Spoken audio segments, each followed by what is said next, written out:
Joe Geiger has worked for the West Virginia Archives and History since 1998, serving as historian, webmaster, and assistant director before being named director in 2007. He lives in Huntington. He serves as a state archivist and state historian and is responsible for preserving West Virginia's history. He has a bachelor's degree in business administration and a master's degree in history, both from Marshall. He formerly served as an adjunct instructor in the history departments at Marshall and West Virginia State University and has published a number of articles in 3 books, including Holding the Line, The Battle of Allegheny Mountain, and Confederate Defense of the Stanton-Parkersburg Turnpike, 1861 to 1862, and his most recent publication, Disorder on the Border, Civil Warfare in Cabell and Wayne Counties, West Virginia, 1856 to 1870.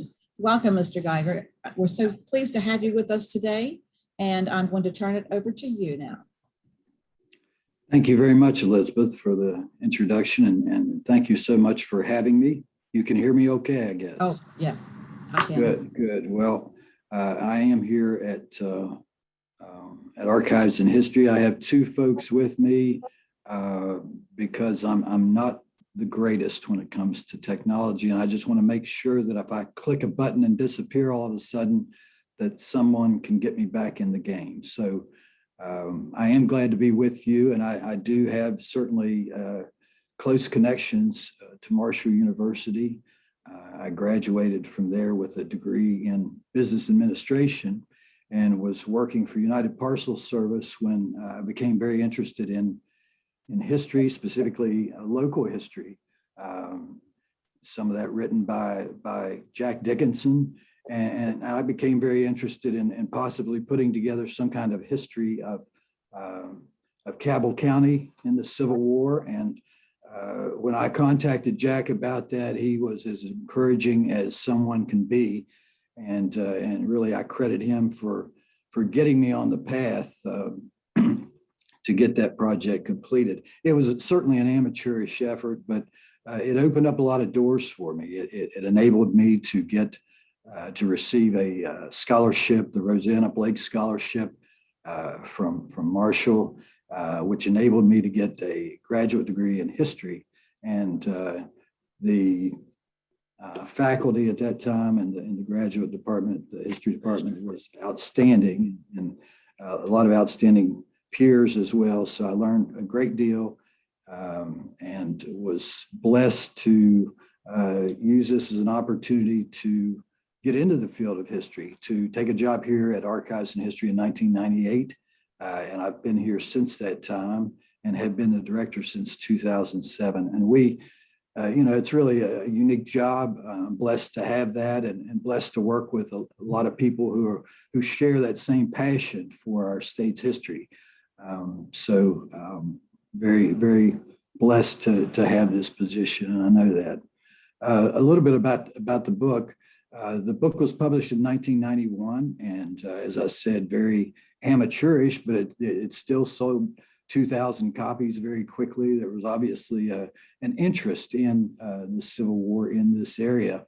Over the years, I always intended to update it, and in fact, a few years back when I began looking at the possibility of doing so, I just typed the book over and was going to use that as a foundation. But I had found so much material over the years. Right here at the State Archives, we have hundreds and hundreds of letters, and we have several diaries and different things that are, again, primary materials that tell the story of what happened in that area. The National Archives, the Library of Virginia. Fold 3 is an online resource for military documents that really had a lot of material that I never would have uncovered otherwise. So just a lot of new material, and it became evident that rather than just update the foundation of what I've had, that I was better off starting over and essentially writing a new book. And as I began giving chapters to Jack to edit, one of his first comments was, you really ought to make this about Cabell and Wayne County, because that's more what you're talking about. And it's hard to talk about the Civil War in Cabell County and not mention Wayne, because Cerrito's so closely connected.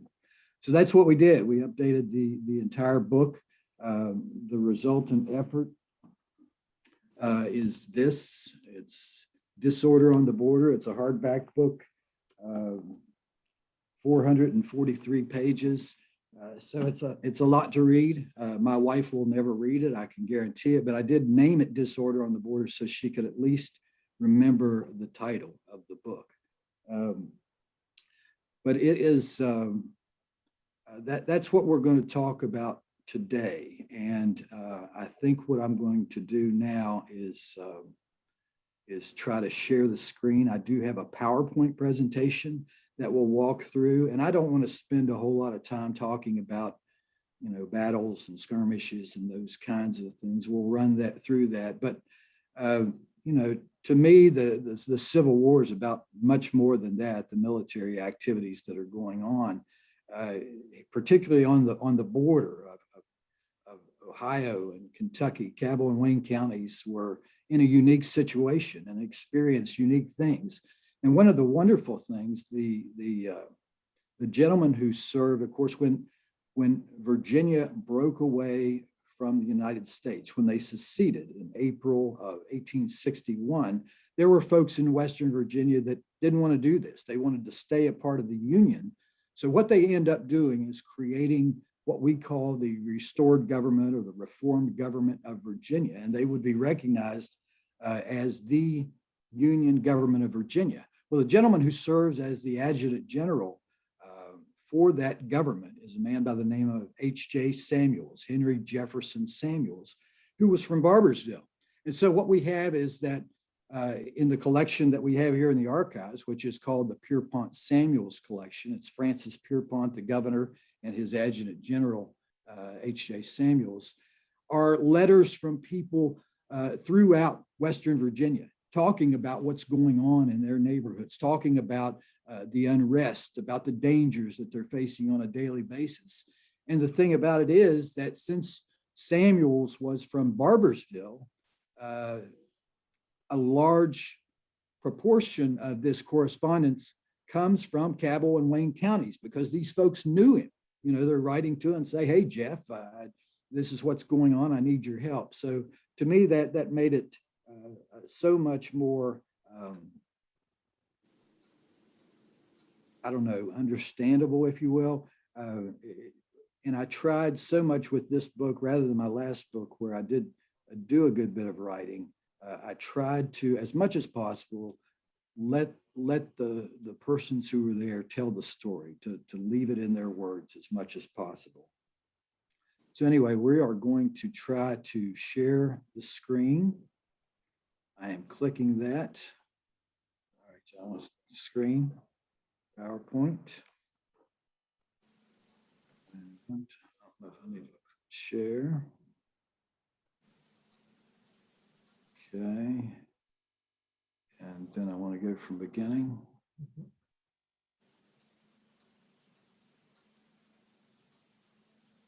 And I did click it. Let's try it again. There we go. Elizabeth, can you see that okay? Thumbs up? The PowerPoint? Okay, good deal. Absolutely. All right. So this is just the cover, and I did type it up in case you couldn't read the words. What do I want to do here? This thing. Beautiful. Thank you. All right, here we go. This is kind of the outline. And of course, Cabell County was much larger when it was initially formed. Over the years, you have parts of Boone and parts of Logan and parts of Putnam that are broken away after the war. Lincoln County, part of it comes from Cabell. And then all of Wayne County is broken away in 1842 and is broken away from Cabell to form that new county. So this gives you just a picture of some of the early communities there, although I noticed that quite a few of these were not existent at the time of the Civil War. And that was one of really the shortcomings, I think, of this book, is that I didn't do some homemade maps. Anyway, this was one of probably my favorite things, which was doing the chapter titles, believe it or not. So there are several of these that just jumped out to me. Lawlessness abounds, reaping the whirlwind, outrageous and fiendish acts. The plow stands still, depredations of the most shameful character. And most of these, of course, are coming directly from sources. But I have to say, I really did enjoy the chapter titles. There's another map. And the one thing I would point out there, this little town of Gilkerson, we'll talk a little bit about something that happens there. And this is the only map that I had that noted that place. I probably ought to go back. Let's just stop right there. Because what I want to do, you note the date range on the book cover as being 1856 to 1870, and there are specific reasons for that. The 1870, we'll talk about in the future, that was to me a really shocking thing to learn, that we had federal troops here in Cabell and Wayne counties as late as 1869. To me, that's very surprising. And it's only going to be with the Democratic victory in 1870 that peace will come to this region. The starting point, however, that 1856 number, that changed. Initially, we were going to use 1857 because of Eli Thayer's arrival and the formation of Cerrito. And that's something that we'll talk about in just a moment. But shortly before the book was going to be sent to the publisher, I was notified by Karen Nance, a good friend, that she had found a couple of articles relating to a brawl that occurred on the Ohio River. So we're going to talk about that as the jumping off point. But the first issue that we noted in relation to slavery, and that second chapter of the book deals specifically with slavery, which of course was the root of the Civil War. And we see this happening early on. This is a man by the name of William Ratliff or Ratcliffe. I saw a letter that he wrote that he signed Ratliff, but I've also seen stuff that says it was Ratcliffe. So in any event, he owned a large farm / plantation down where I believe Tulsa High School is today. Now, he comes into the picture because of an event that occurs on the border about 1850. And Jim Hale wrote an excellent book about these events because they pertained to his ancestor. And I'm trying to quickly look at Jim's book title. It's called The Long Road to Freedom, the story of the enslaved Pauley children. Mr. Pauley had 8 children, his wife, who were still in bondage in Kentucky, and he was able to purchase them from the owner to take them across the river into the Burlington, Ohio area. And then one night, a slave catcher came and seized those 8 children, brought them back into Virginia, had them sold into slavery, 4 of them into Kentucky, the others to this man, William Ratliff. And they were tied up in the legal system. I think the children who were in Kentucky were returned within about 3 years, but the other children, it was tied up in the legal system for years. The state of Ohio, of course, became involved. The governor personally involved in this, and this went on for years. It was taken off the books of the Wayne County court. And to me, this was one of the more touching quotes I think I ran across in the entire project. This is Ralph Leet, who was an attorney in Ironton who was hired by the state of Ohio to look into this. And Leet notes here that this is 1859, so you can see we're talking probably 8 years after this event has occurred. But he notes that the frequent visits from the mother of these children to make inquiries about them and her anguish are enough to move any person of correct feeling to energetic action. And I was talking with these gentlemen today about, or yesterday about that anguish is truly a word, to live that close to where your children were and to not be able to see them.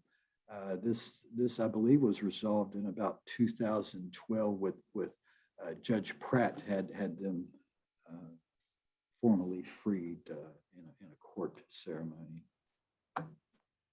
this is what I was getting to. This was the jump off point for the book, an event that occurs over in what was then known as Quaker Bottom or Proctorsville. Of course, we know it as Proctorville today. It was right across from Guyandot.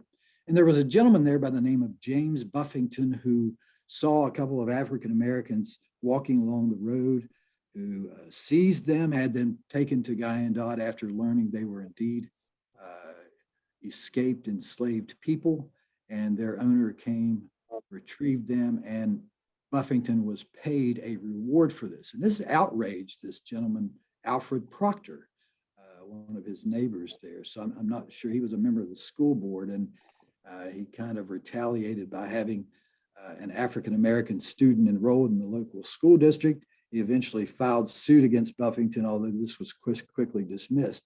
But the thing he did that really stirred things up was held a number of public meetings over in Quaker Bottom. This is in the midst of bleeding Kansas. You know, this is becoming more and more an issue across our country. Slavery, what's going to be the next step? So these public meetings, again, were held there, probably at a schoolhouse, a church. In any event, they would have specific topics. And, you know, we didn't have MTV, we didn't have ESPN or anything like this to entertain us. Going to a public meeting would have been a big deal. And those persons who were noted orators would have been certainly very important and very influential. So they had specific topics, you know, and these were addressed, but it seems like at all these, and they all related to slavery. And at all of these meetings, Proctor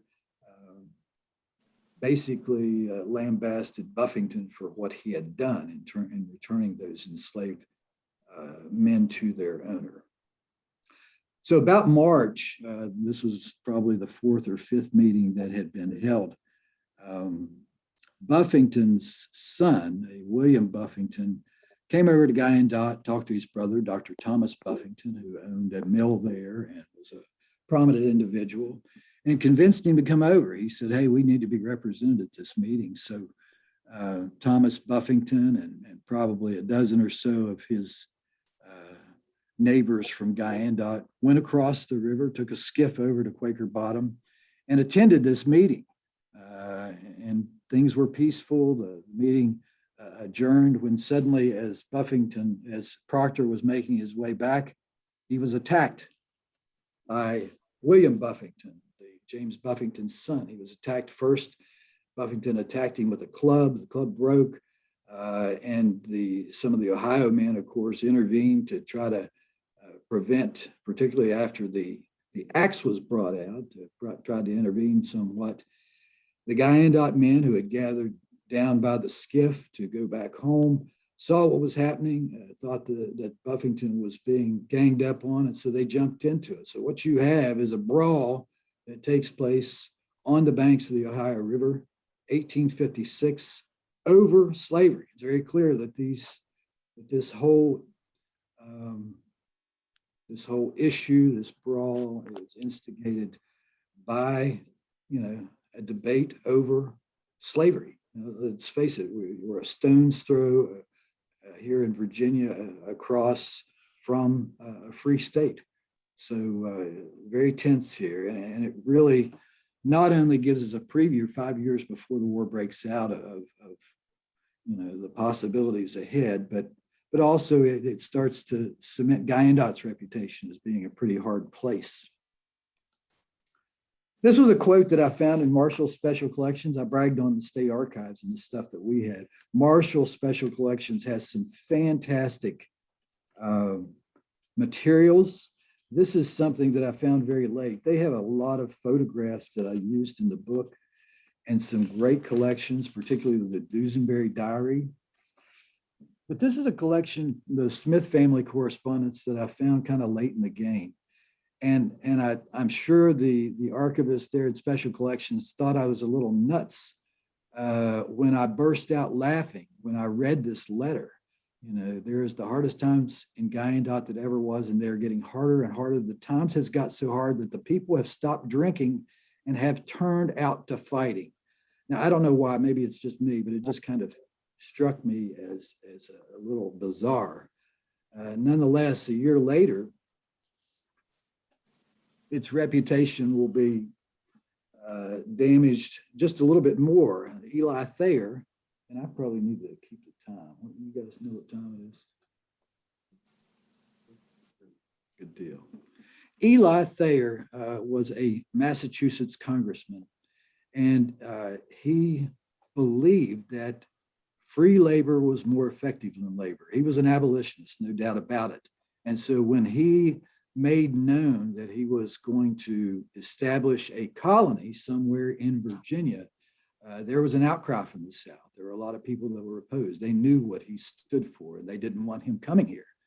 And in fact, probably the largest meeting of opposition took place in Geiger. And again, with recent stuff that I've read, it may not have been as large a meeting as I first expected that it was. But nonetheless, there was a meeting held in Geiger, which led by Albert Gallatin Jenkins, of course, a noted name, also a congressman from this area, who was very much opposed to Thayer and who spoke very harshly and passed resolutions opposing him.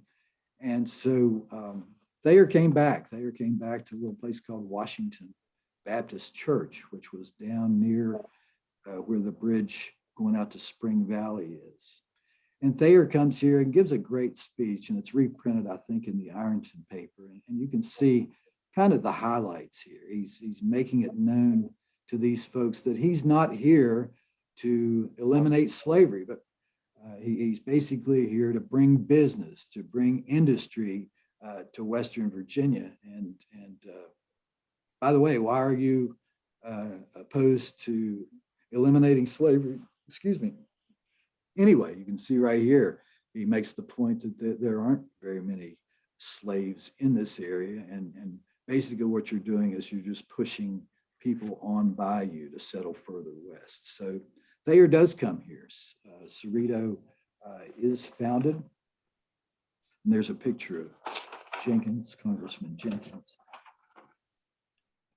It's a little rough going at first. They're coming right in the midst of a little depression.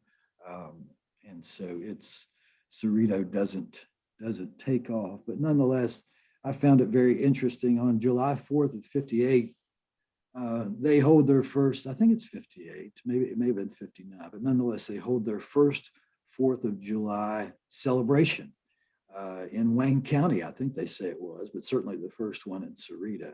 And I just thought this was a wonderful quote. They invited Joseph J. Mansfield, who was probably one of the most noted people in Wayne County, who commanded the militia. They invited him to come. He wasn't able to come, but he wrote this wonderful letter. And I hope that you're reading through this. I think it's just a beautiful testament to that togetherness that we felt, despite the fact, North and South, East and West, despite our differences, that we still had the Constitution that bound us together. But of course, it's important to note that within a couple of years, Colonel Mansfield dies from wounds received in Putnam County shortly after the Battle of Barbersville. He will defend his native state of Virginia. He will side with the Confederacy when the war actually breaks out. This is our population. This is kind of important to know. How large were these counties? You can see in Cabell County, 7,691 white citizens, 305 enslaved individuals. And in Wayne County, only slightly less, about 1,000 less than Cabell County in terms of white population, not nearly as many slaves, 143 slaves. So that's a picture of where Cabell County is at this time. Now, of course, the election of 1860 was the turning point. It was what sparks the Civil War shortly after Abraham Lincoln's election. And by the way, he gets 4 votes, I think, in Cabell County. And they actually, we know the names of those individuals who voted for him. But after Lincoln is elected, you have the states seceding from the Union, led by South Carolina, and the formation of the Confederate States of America. And of course, what Virginia does will be crucial. to the future of our country. It has so many different features that make its decision just key to what will happen in the next few years. So a convention is called. The legislature is called into special session. They decide instead to call a special convention. We'll call this the Richmond Convention. It will convene on February 13th of 1861 and run for a couple of months. 152 delegates that gather there to debate what Virginia will do. I found this fascinating. This is actually from January 28th of 1861. So it's during that time when we're getting delegates together. All the counties are selecting delegates to represent them at this Western Convention. But this is a fellow who writes from, I think it was written from Amaceta, which Granville Davison Hall speculated that this might have been Z.D. Ramsdell from Cerrito, but it may very well have been another fellow by the name of John Adams that we'll run into in just a moment. Nonetheless, it's shocking. It's basically calling for Westerners to stand up for a specific issue in this upcoming convention. But they say basically then, if you don't get this white basis, let the decree go forth. Yes, let it go from every county, from every city and town and hamlet, from cottage and mansion, from every rural district. Let the decree go and let the hills and valleys reverberate the joyous fiat. Virginia must and shall be divided. The West must and shall be a free and independent state under the name and title of West Virginia. Wow. So even before the war has broken out, you've got a guy, not up in Wheeling, but a guy over in Wayne County that is advocating separation. And not only that, but let's call it West Virginia. I thought that was so cool and certainly with foresight. Now, we talked about that Richmond Convention. We have our delegates. These are the two delegates that we note. William McComas was Cabell County's delegate. He votes against secession. McComas, I think, was an attorney. He was a minister. He was a legislator. Reverend Burwell Spurlock from Wayne County. Now, he's a little bit different story, but yet at the same time, kind of a picture that's important for us to know. Spurlock votes against secession. The Virginia delegates vote 88 to 55 in favor of secession, but our two delegates vote against secession. So again, the ordinance of secession on April 17 passes by a vote of 88 to 55, removing Virginia from the Union. But our two guys, the guys from Cabell and Wayne counties, both vote against secession. However, this is important to note with Burwell Spurlock. In August of 61, there will be a Union raid on Wayne Courthouse to capture the courthouse there. And Burwell Spurlock is captured as one of the defenders. He's taken to prison. And actually, when he is released from prison, he goes over to whatever building that the document is stored in and signs that ordinance of secession. This is what I want to get across. You have when the vote is taken here in Cabell County and in Wayne County on May 23rd of 61, in both counties, voters overwhelmingly are against secession. Again, overwhelmingly, Cabell and Wayne voters are against secession. But once it happens, once it becomes official that Virginia leaves the Union, you have a lot of people who have opposed secession, who have even voted against secession, who nonetheless now side with the Confederacy. I think that's very important to keep in mind. We talked about those Smith letters, the Smith family correspondence. They were a rarity in that they were a Union family in Guyandot during the Civil War. And this is describing a meeting that takes place in April of 61. On April the 20th of 1861, a large meeting is held in Guyandot. All kinds of speakers, It's just a huge deal. And during the event, a steamboat arrives and brings news that the delegates have passed the ordinance of secession. And of course, it just goes to another level at that point. They are just ecstatic over what has happened. The folks in Guyandot are overwhelmingly in favor of secession. At that gathering is Albert Jenkins. He takes the Border Rangers, who were formed in December of '60, takes them back to his plantation, and they begin drilling. They will become the first military unit from this area. The Border Rangers will become Company E of the 8th Virginia Cavalry. So this is just something noting that not everyone was in favor. Not everyone in Guyandot was delighted with what was going on here. There was a great deal of fear, and you see this continually throughout the war.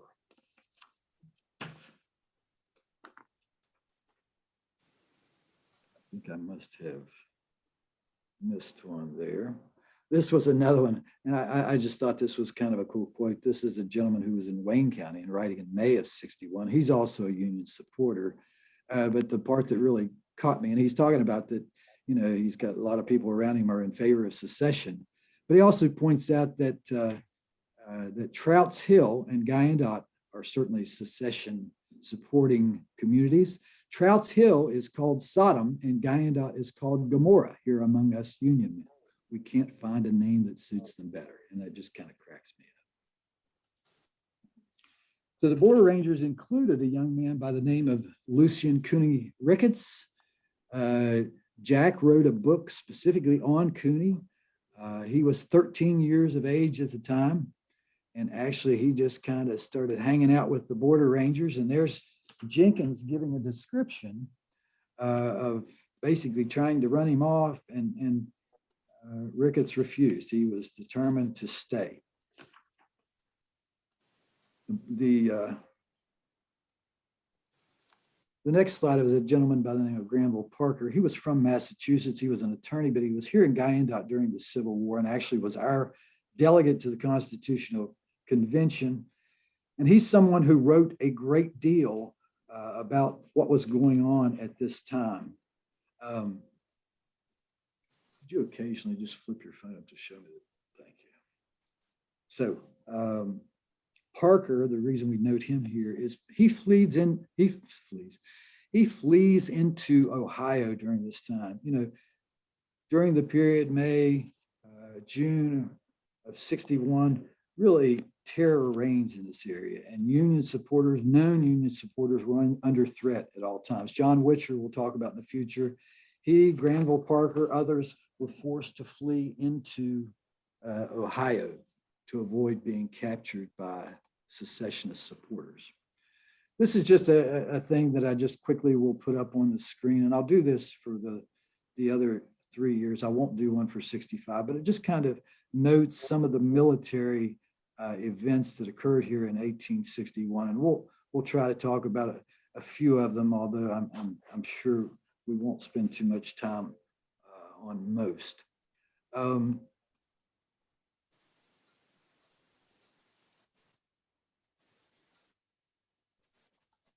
So what kicks it all off?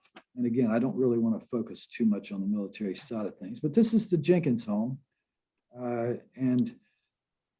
This is where the first event occurs. On July 11th, Jenkins and the Border Rangers were home, if you will, in his area. And they hailed, one of them went down, they kind of hid along the riverbank, the Ohio riverbank, hailed a steamboat, it showed up, and they seized it. They didn't capture great amounts of anything, but nonetheless, it was an action that caught the eye of Union authorities. Union force was just getting ready to march into the Kanawha Valley, and when they found out about what happened, they ordered a regiment, the 2nd Kentucky Infantry, to Guyandot and to march into the Kanawha Valley by that direction. This was the head, and again, this particular unit, the 2nd Kentucky, had been formed 1 month before. They'd been mustered in exactly 1 month before, so it wasn't like they were veteran troops, but nonetheless, they marched into Guyandot, set up camp, and they were kind of apprehensive about what lay ahead. Well, they were apprehensive because hundreds of men from Cabell and Wayne counties had gathered at Barbersville. They gathered in response to rumors of all kinds of awful things that were happening. They gathered at the courthouse and basically were waiting to see what would happen next. They were prepared to contest this unit. So they were that right there. And if you know that area, on the morning of July 13th of 1861, a force of about 300 of the 2nd Kentucky Infantry, most of whom were from Ohio, started marching toward Barbersville. And if you know that area, following Guyan River Road, I imagine that would be the way they marched in. And if you remember, there used to be a bridge that crossed the Mud River, perpendicular to that present bridge there that crosses near Barbersville. And that the hill to your right, where the veterans' home is located, that, of course, is where these militia, the Cabell and Wayne militia, had gathered. The Union force crossed that covered bridge right there in the bend of where the Mud and the Guyandot come together.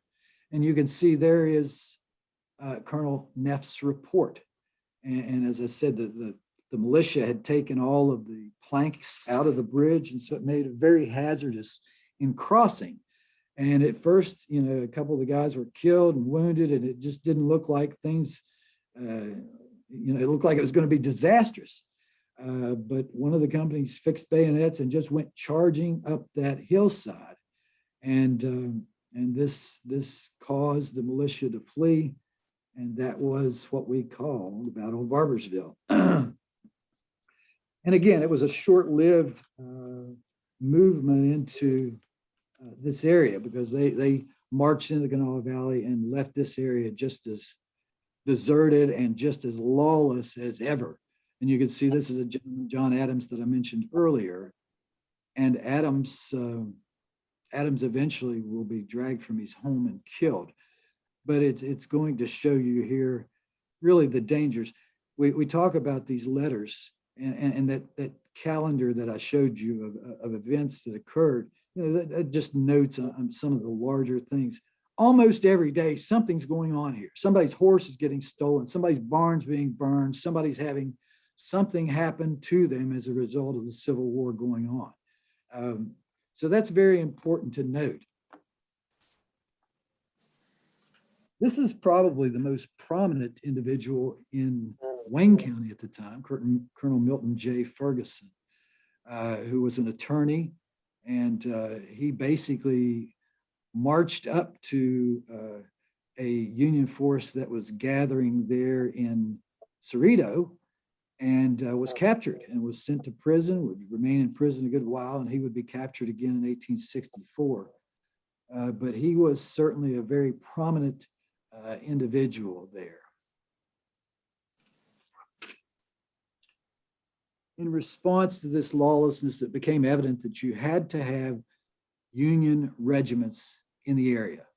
And really a hero, an often overlooked hero, was a man by the name of John Ziegler, who was kind of in some respects considered a shady character. But nonetheless, during the summer of 1861, he served as a rallying post, if you will, around which Union supporters were able to gather and to begin defending this region. The 1st Regiment, his regiment, was the 5th Virginia Infantry. Of course, that would be later, it would become the 5th West Virginia Infantry. And we also had another one called the 9th that would be formed, a man by the name of Kelly and V. Whaley, another congressman who begins forming that regiment. So you do see the formation of some of these regiments. As I said, the 5th was the first of these to be formed. There's the chaplain of the 5th West Virginia. I think that's a wonderful image.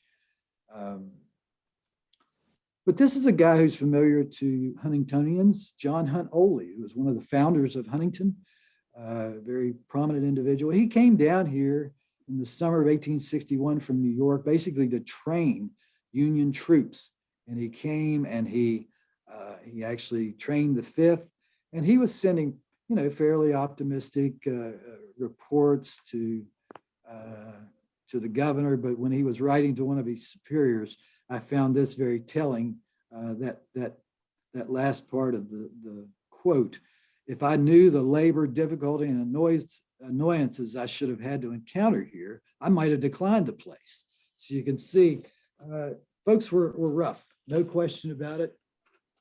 Things were, these guys were not trained soldiers, so they were going to have to learn in the midst of war.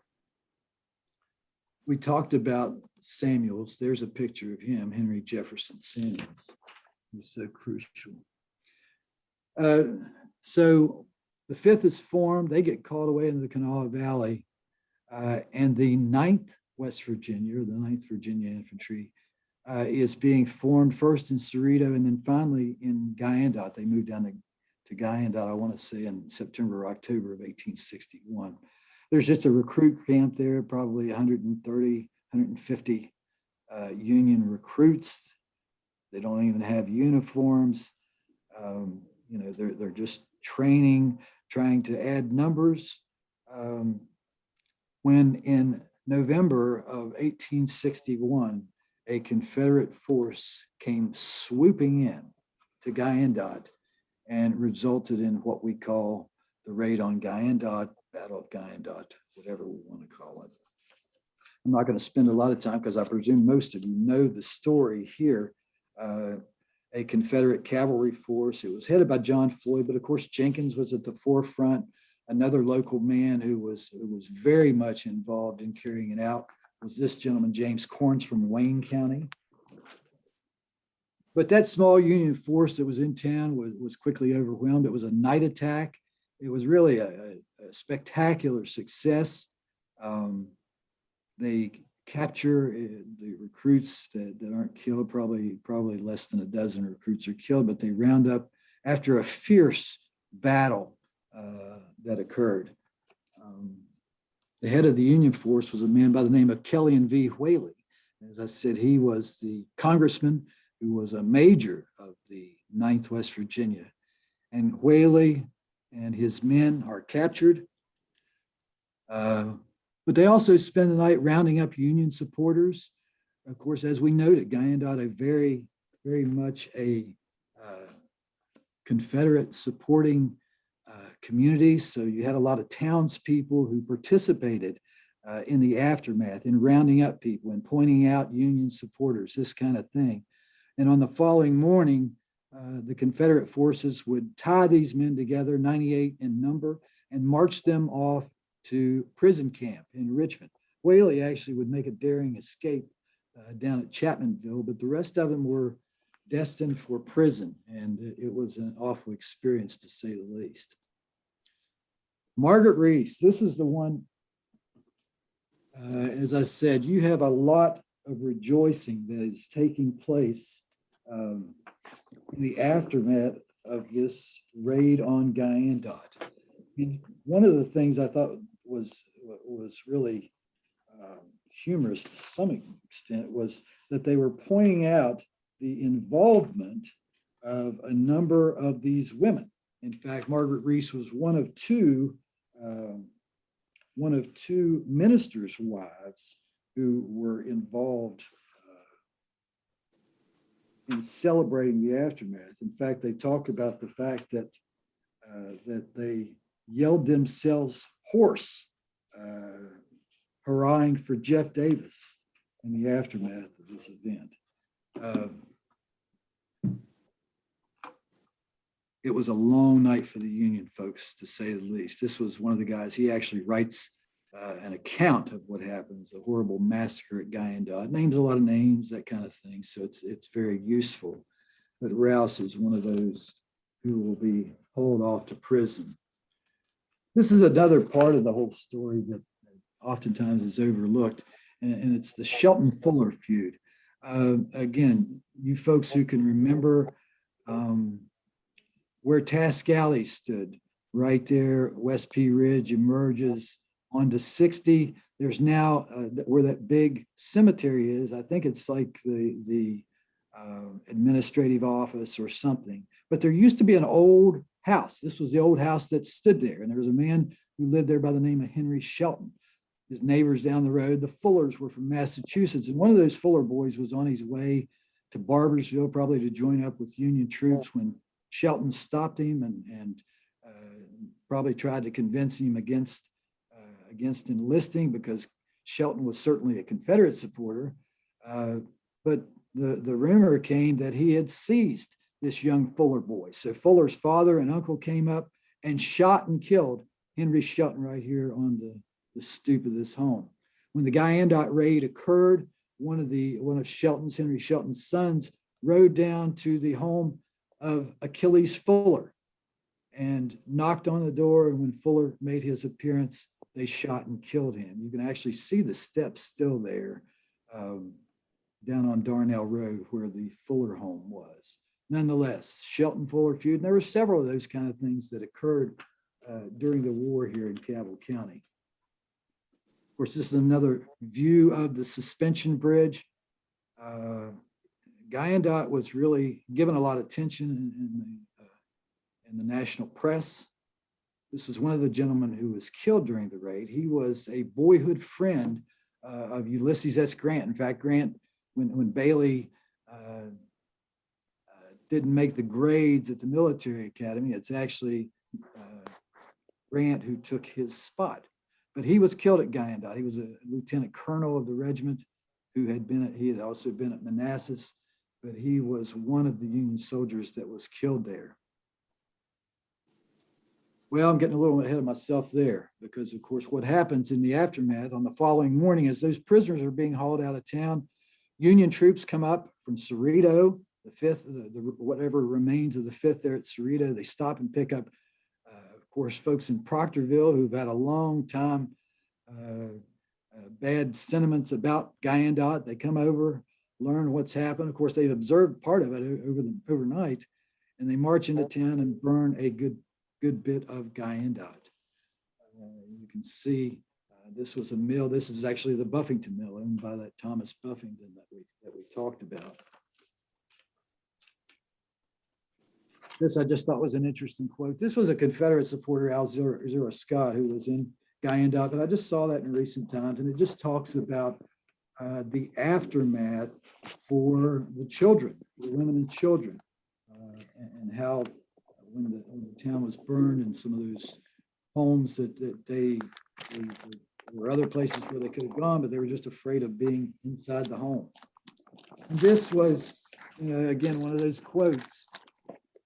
Guyandot has always had the reputation of being the loneliest place on the Ohio River.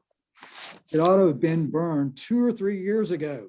So again, we're only in 1861. The war has just begun. So there's some bad feelings about Guyandot. And let me say, this was not a minority headline by any means, or minority editorial. Throughout, just some fantastic editorials talking about Guyandot. A lot of this based on the fact that they thought the townspeople had participated in the attack. And that, I think that's pretty much proven to be not true.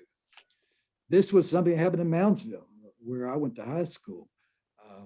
Not at this time, of course, but I thought this was very interesting, that when they found out about what had happened at Guyandot, they basically dragged all the people who had any kind of secessionist leanings and ran them out of town. This was just a quote, and I'm not going to pause on this one, but it's representative of so many that we have here, of the sentiments that you had, the fear that people had, particularly after the raid. There was a little girl who, in one of the letters, they were writing that the little girl had said the night before that she wished she was dead. And when they asked her why she wished she was dead, she said that way Jenkins couldn't kill her. So it caused a great fear in folks that continued. This was another guy who caused a great deal of fear, Clawhammer Witcher. And you see him popping up time and again in our stories with Confederate raids in the area. Now, I'm just going to kind of jump ahead because I have apparently used more as usual than I thought. So I'm going to start picking up the pace a little bit. This was the whole chapter that's devoted to the 34th Ohio Infantry that are here. They're here between October of 61 and March of 62. They were Piat Zouaves, they were known, and you'll see in just a moment a picture of their uniforms. This was a sketch. It was a New York Illustrated article of a skirmish that took place at Devil's Elbow. I have no idea. We've never been able to find where this is. This is actually a sketch of them marching down the street in Barbersville. And if you know Barbersville, I think one of these was Old Abraham, the tree that used to stand there for the longest time. So you can kind of stand where this is today and get an idea of the view. This is an event, and I'll try to spend just a couple of seconds on this because it's one of the fascinating stories.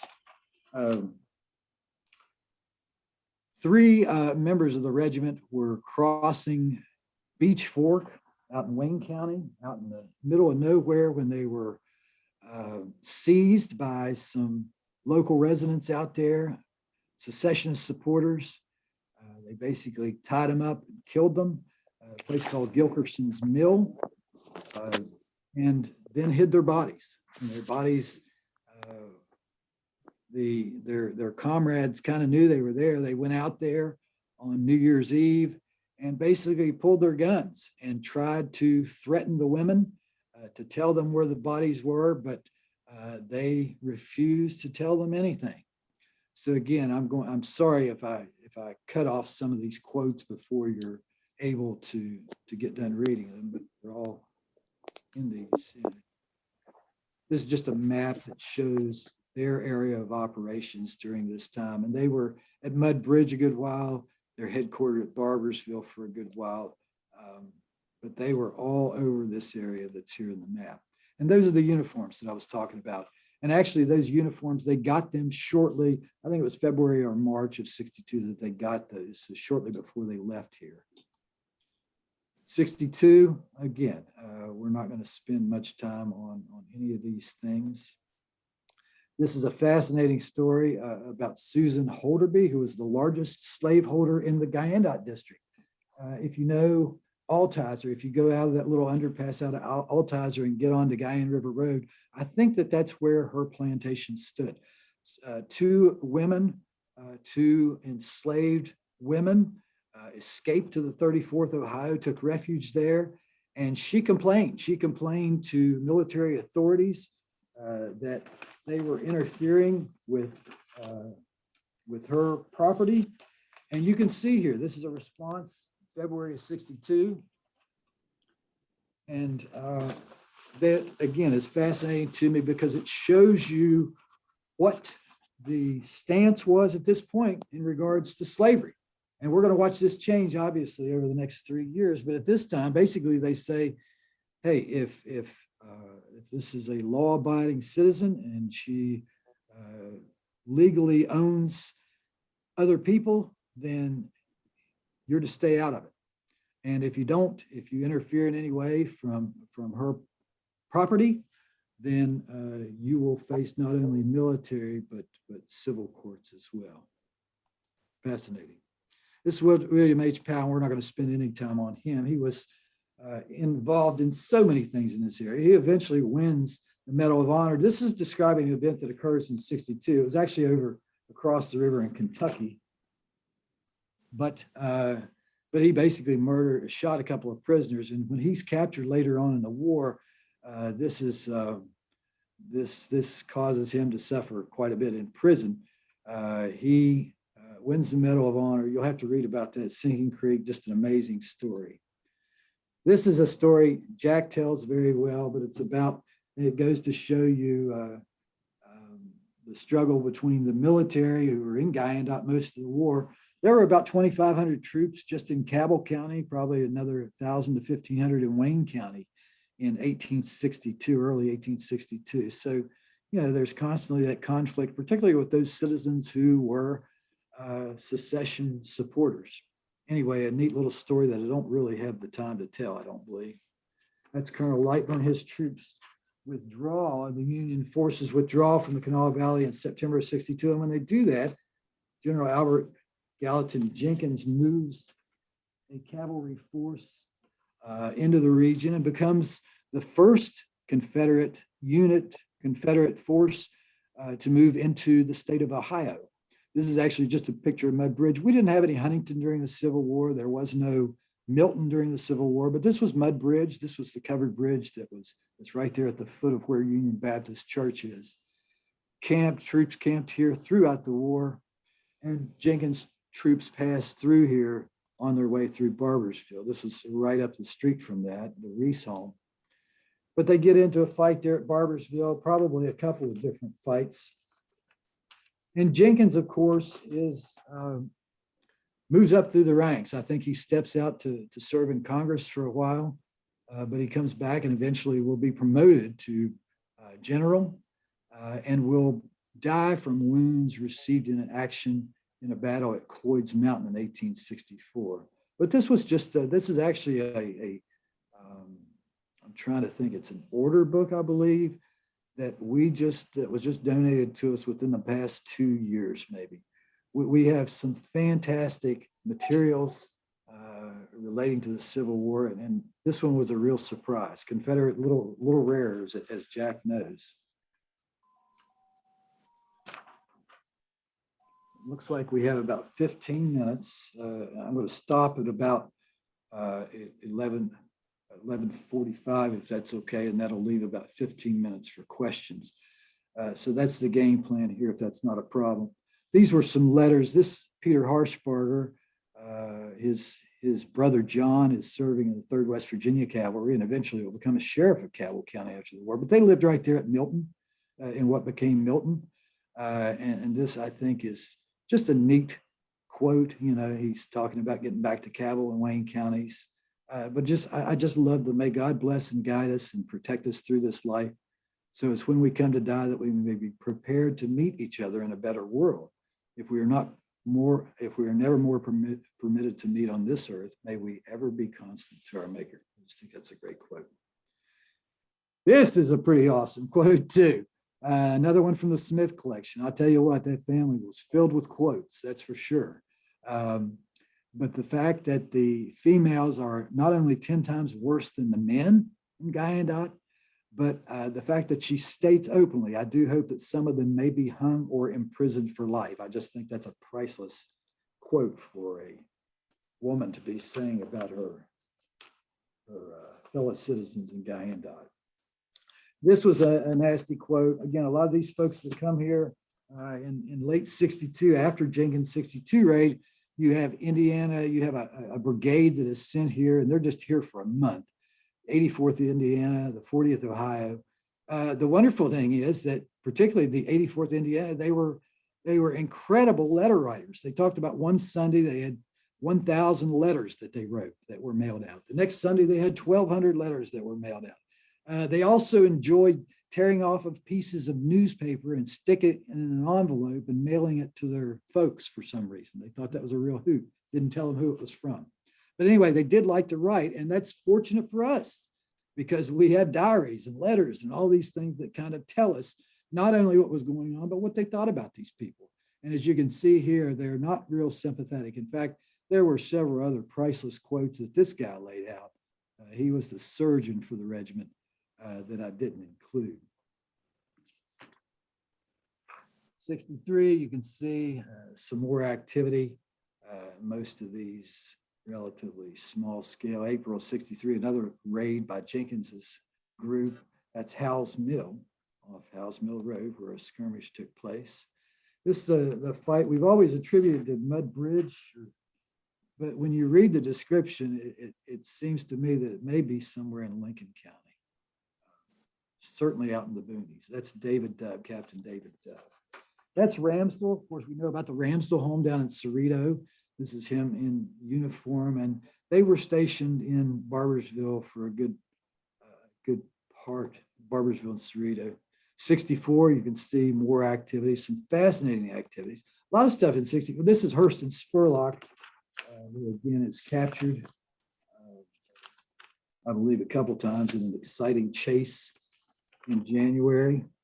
This was actually a place called Murder Hollow out in Wayne County on February 15th, I think, of 64, where you had Union soldiers that were being held by Confederates around really cold camp, and a Union force attacked that camp, and really Griswold was killed by his own men. Some of those prisoners were killed by their own men. That's just a raid that was taking place. This is a fascinating woman, Margaret Emily Cox. She was from Guyandot, and certainly a Union supporter. She kept a diary, several diaries, and give us a little bit of insight. She's also very involved, and we see this happen on 3 occasions, at least in '64, where women of the area, you had a group from Amaceta and then the Guyandot group and some other group, they make flags for certain units. They make a flag that this regiment or this company will carry into battle. And they have these huge ceremonies with speeches and all these different ceremonial activities associated with these. And we have 3 of them. And we have some really great detail in the chapter that we have on 1864 about these flag raising. She was involved in almost every one of them because there weren't all that many Union supporting women in Guyandot to begin with. So she's involved in all of it. She's also, she's there at the end of the war and will end up marrying a lieutenant, I think, from the 7th West Virginia Cavalry. Cerrito by 65 is in bad shape. Actually, one of the last activities that occurs here is in February '65 when Rebel Bill Smith, who's a terror even after the war concludes, launches a raid on a gentleman in Cerrito by the name of Murdaugh, I think his name is. And it turns out he more than likely had served as a Union spy. So they surround the house, they force him out. He's killed, his wife's badly wounded. But you can see from this that by the end of the war, Cerrito's in pretty bad shape. This is a picture of the Cerrito house, I think, probably not long after the war. I'm not sure what the date is on that, but it was in pretty bad shape. This is the 7th West Virginia Cavalry. They were the last unit probably that was in this area, in Guyandot in particular. And this is Rebel Bill Smith.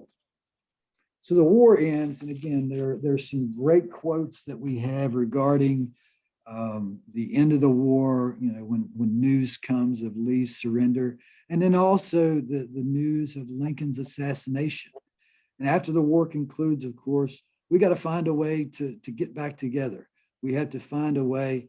It's just fascinating to me that people who have been, killing each other, responsible for sending each other off to prison, stealing each other's horses, suddenly they're neighbors again.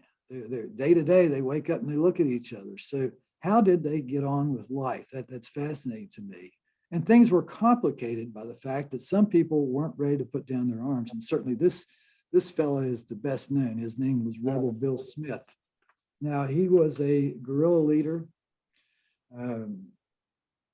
but his activities, particularly at Wayne Courthouse, I think in January of '67, when he freed a former comrade of his who had been imprisoned for horse stealing. Smith and his buddies showed up. They disarmed the jailer, freed the prisoner, and this sparked the governor and others to request federal assistance. So in response, you see a company that's sent to Wayne County. They're kind of spread out in various parts in the Wayne and Cabell counties that will stay here from January '69, or excuse me, from early 1867 through 1869. Again, that's kind of mind-blowing to me. We're in West Virginia, for Pete's sake, and yet you're talking about federal troops having to be stationed here to keep the peace. And indeed, that was the case. I've got some other great quotes, but I'm out of time to read them, but some great quotes relating to Union authorities who are trying to carry out their duties. And this is very important to note. When the war ends, I think it seems to be accepted by most ex-Confederates that the federal government is now supreme, that they answer to the federal government. When they come for taxes or when they come for this or that, that these guys, even though they fought against the United States, now they recognize it as being the power.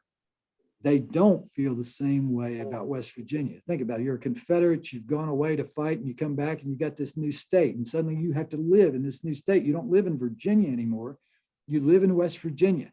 So you see a lot of disrespect for West Virginia civil authorities. It's very dangerous for them, in fact, to carry out their duties. And it's really only going to be with the election of 1870 that we're going to have peace. I missed this one. And to me, again, this was kind of a stunner when I read it for the first time. This is when they were contemplating, and George H. Thomas, of course, the Rock of Chickamauga, they're contemplating at this point pulling federal troops out. This was a year after they had been there. And Hazlip, who's the county recorder, basically notes the KKK's organizing. You can't do it because basically there's too much unrest still in this area to leave it unguarded. And indeed, the federal decision was to leave troops here for a while longer. This guy, we haven't even talked about him yet, but John S. Witcher was a noted Union leader. He was 21 when the war broke out. He's one of those guys I told you that fled into Ohio in 1861. Well, he becomes, county clerk. Eventually, he becomes the captain and then the colonel of the 3rd West Virginia Cavalry. He's promoted to brigadier general by the end of the war. He's West Virginia's Secretary of State. Then he becomes a congressman. In other words, this is a guy who is one of the leading Union men in West Virginia, and he is a military guy to boot. And yet, read that quote. They were about to mob me here today. This is 1868. I thought at one time I should be mobbed, sure, as they threatened my life openly. Again, that just kind of blows me away. You think the war ends and they'd go up and shake his hand or salute him or whatever, even if they'd been on the other side. But no, they're telling him they're going to kill him. I mean, that goes to show you the dangers in carrying out civil duties here at this time. This was a jail. This is where folks were kept in Barbersville, and this is kind of where it all unraveled as far as the federal troops. There was a disagreement about the federal troops being here, so they pull out. And a year later, in 1870, Democrats win, both here in West Virginia and specifically in Cabell County. Democrats, many of these ex-Confederates, and this is important to note, a lot of that animosity toward Union authorities came about because in 1866, Union authorities put together a constitutional restrictions that basically disenfranchised 15 to probably more like 25,000 ex-Confederates. This 1866 amendment meant they couldn't practice law, they couldn't teach school, they couldn't serve on juries, and they couldn't vote. They could not vote. And this was particularly galling to them after African Americans received the right to vote with the 15th Amendment. In fact, we see at that 1870 election, we see, I think, 6 African Americans voting in Guyandot. And I think that's a perfect circle, from 1856, bringing us to the fact that, if Union authorities had essentially won the war but lost the peace, this was still a victory that would not be changed and that would be important to history. This guy, it's kind of symbolic in that he becomes the first mayor of Huntington. He was, during the war, a Confederate supporter, made a lot of money, in fact, during it, but he becomes the first mayor of Huntington. His son also serves as a mayor. And really, that's what brings the peace. That's when the unrest stops, is when that victory is achieved, and these ex-Confederates are back at the table, and in fact, at the head of the table in most cases. And I think that the last slide that I have, it just shows you, and again, Jack's written extensively on the Border Rangers on the 8th and 16th Virginia Cavalry units, on Cooney Ricketts. So there's plenty else. And he also wrote a great book on the history of the Civil War in Wayne County. And he was very generous to guide me into stepping into his territory, so to speak. So I'm very thankful for Jack's longtime friendship. So again, it was a different kind of war here. I'm going to stop. I could ramble on about a million different things in trying to wrap this up, but I'll choose just to back off and to turn the floor over to you, either to comment or to ask questions. So I'm going to click the stop share button at this point, and I am here. Do this. So we're ready for questions or comments. Mr. Dickinson, unmute yourself. Hit the space bar will work. Hit your space bar.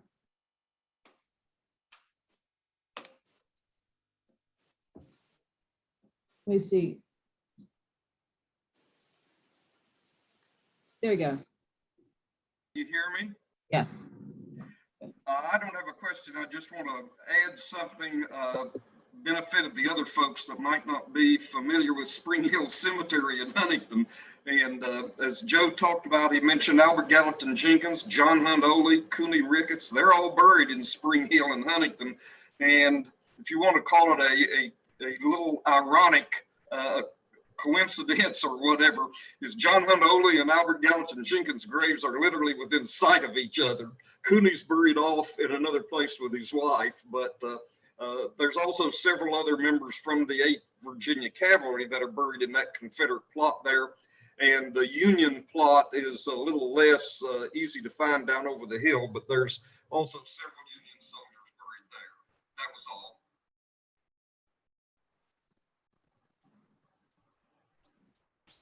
Thank you, Jack. This is Tom Smith. I had a question for you, and I'll start by saying thank you for a fascinating talk. I had no idea the degree of churning and unrest that was happening here. The question is, and your talk shows how fluid things were, things moved around, but how were the eastern boundaries of the state established with Virginia as the war went along and then afterwards?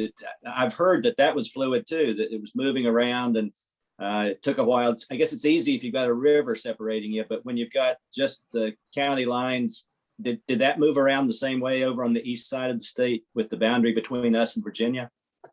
Well, Tom, it stayed, of course, it stayed according to the counties. The counties were all set. So it was a question of whether this county is to be included or not to be included. The Constitutional Convention, the statehood makers met, and they actually debated inclusion of 32 additional counties. You had blocks of them that were excluded because they had large numbers of slaves, because they owed a lot of money, whatever reason. But there were various blocks of these counties that were considered for inclusion. The actual document that was ratified, or that was approved by the voters, I think it had 39 counties, and then it had 6 more that would come in if they wanted to, so to speak. And that same kind of thing happens with the final Constitutional Convention. They have 44 counties that are included, and then they give 7 the chance to come in. And of that 7, 6 do, and it's only, I think, Frederick County, Virginia, that does not become a part of Virginia. Of course, at the time we're formed, there were 50 counties and 5 that were formed after the Civil War. So really, it was debated on by these guys who created the Constitution. It was kind of up to them whether we include this county or not. And those guys at that convention voted on whether to do it. And then it just became a ratification, at the congressional level, whether we approve what they've done or not. So they had wide open, permissions in a sense.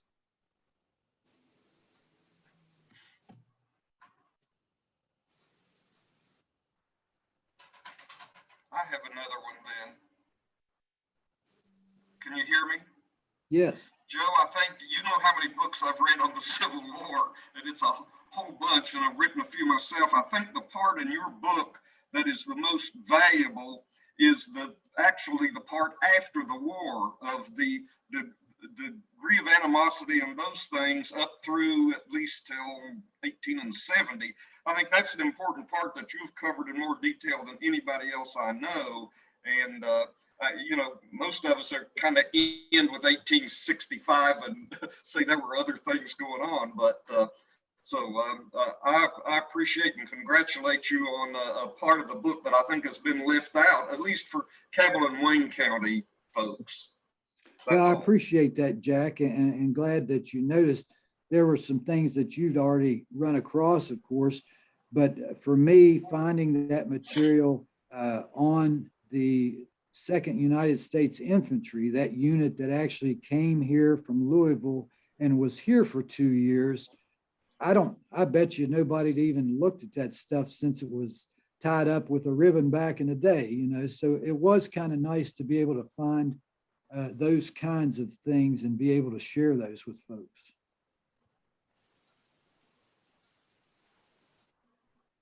Any other questions or comments? Diane, did you have one?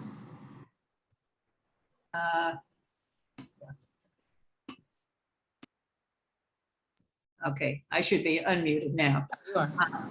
Thank you for the fascinating presentation, because we knew there was some Civil War happenings here, but nothing like the kind of information you've provided. So it was really well appreciated. I'm curious a little bit about the Cerrito and the Underground Railroad experience that was going on. Can you tell us a little more about that at that time? Well, I can't. That's not my area of expertise. And Jack will help me remember the gentleman's name. His first name is Chris, and he's done a great deal of research on the Underground Railroad in this area in the Ironton, as has Karen Nance. It would be a logical thing, you would think, but then you say, well, I'm not so sure, because if you're in Cerrito at the time, of course, Thayer was very much suspected of being, he was an abolitionist. It was very well known that he was. So I would think that the last thing that he would want would be to draw some kind of, you know, law enforcement or some kind of attention down there by, you know, operating this thing in a larger scale. I'm not saying it didn't happen. It would be logical for it to have happened there, but I'm not aware of anything. I'm gonna let Jack jump in there because he knows more than I on that subject.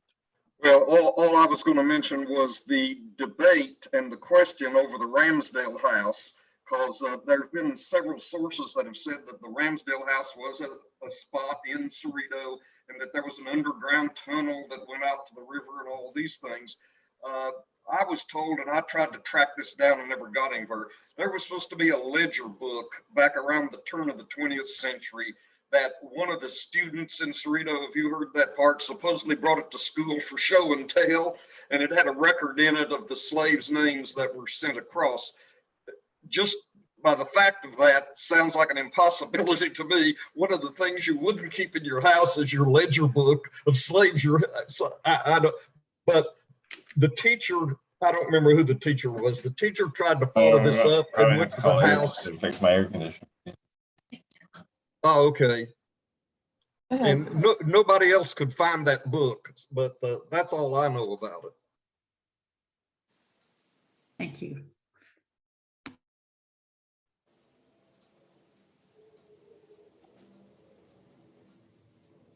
Do you have other questions or comments? I have a question. It's not about your book, but it's about the Civil War. My daughter wanted to do a social studies project on, and I think it's a myth when we started researching that African-American slave women would make quilts and they would put clues and messages in the quilting. Is that totally just, you know, folklore, Jack? Jack? It's not a myth. That was actually done. I can't say that I know it was done in Cabell and Wayne counties in this area, but outside of this area, that's a known, whatever you want to call it. Okay. There were signals in the quilts. I can't describe them, All right. but yes, I've read about that in other states that really did take place. And if the certain quilt was hanging on the line, it told you to stay away, or it told you that it was okay, or things like that. I've read about it at least. But have you also read that people dispute that? Because everything that we Googled quickly kind of disputed it, but I'd always understood, as you said, that it was that it actually did happen, that they did put, like you said, signals and things in their quilts. Yeah, like I can't speak for Cabell and Wayne County, but I know in other states that was a known thing that took place. Okay, well, maybe that could be her next social studies topic after all. Thank you. I really enjoyed it, and sometime back I sort of got interested in my family's genealogy, and I quickly realized that this could become an obsession, and I did not want it to be. But in hearing today's presentation, a couple of bells rang. And for one instance, the name Witcher. I have a second cousin whose middle name is Witcher. And Sally P. Smith, I'm going to look into that because that relates to my grandmother. So I think I'm about to be obsessed again. But that's a good thing because it's really interesting. And the first thing that got me interested was I have a great grandfather whose name was William Henry Harrison Raritan. And it really intrigued me. And so much so that I found his grave in St. Albans through knowing where his wife was buried. So it's just so interesting. I want to know more. And now you've gotten me obsessed again.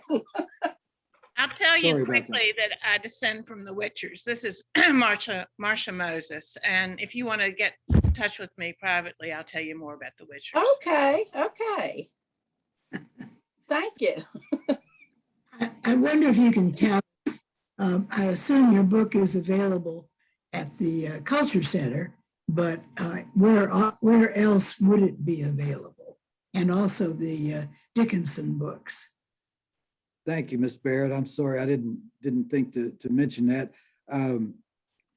Of course, Amazon is the big way, and my publisher. There's a place out at the mall called the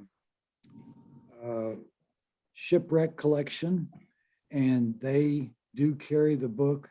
And in fact, I'd like to work with them to do a book signing out there, although with COVID, it may not happen.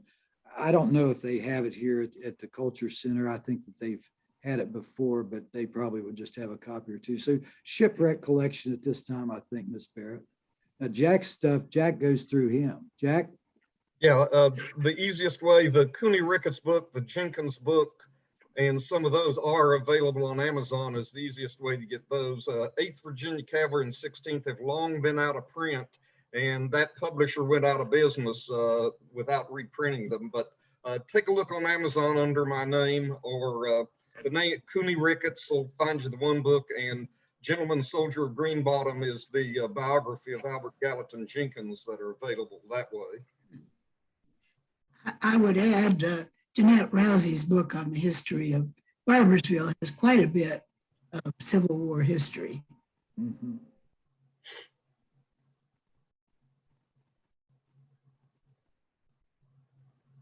Any other questions or comments? Well, I want to thank you, Joe, for being here today. Your book is fascinating, and I'm so glad, Mrs. Barrett, we're getting some applause. Ask about how to find your books, and Jack's as well. So thank you. And if we don't have anything else to add or comment, any last comments from anyone? All right, seeing none, we will adjourn until the next time. Thank you, both gentlemen, Jack too. Thank you both. Thank you so much.